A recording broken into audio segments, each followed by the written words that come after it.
মানে জুবিন দাই বিজেপিৰ বিষয়ে কিবা এটা কৈছে, আপুনি শুনক, তাৰপৰা ময়ো এষাৰমান ক'ম। মই যে বিজেপিক গান গালো, মোৰ লাগিছে যে মই ভুল কৰিলো। সেইকাৰণে মই সিদিনা কৈছো যে মই যি পইচা লৈছো মই ঘূৰাই দিম। মই সাধাৰণ মানুহক ঘূৰাই দিম, কিন্তু বিজেপি চৰকাৰক নিদিওঁ। আকৌ বৰ্তমান সময়ত ইউজ কৰিব। মই একদম ষ্ট্ৰেইটলি কওঁ,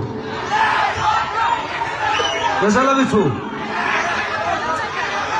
মই লাইফত আজিলৈকে মোৰ নিজৰ কাৰণে চিন্তা কৰা নাই। কিন্তু অসমৰ এনেকুৱা এজন মানুহ, যোনজন মানুহ জুবিন দা, বিজেপি পইচা তেওঁ গান গাই পিনা আকৌ তেওঁ চব বিলাই দিছে মানুহক। তেতিয়াহ'লে ভাবি চাওক তেওঁ মানুহ কেনেকুৱা আছিল।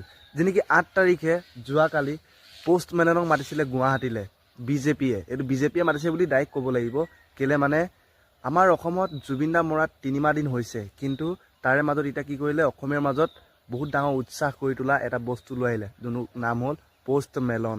আৰু পোষ্টমেলনে আহি পিনে চব গুমগুমালে, কিন্তু তেওঁ জোতাত পানীও খালে। তাৰে মাজত মই কৈছোঁ, তথাপিও জুবিনাৰ লেখীয়া হ'ব নোৱাৰিলে। কিয়, কি কাৰণে এইটো কৰিলে? যি নেকি মামাই চাল, মামাই ডাইৰেক্টটো এইটো পোষ্টমেলনক আনিছে।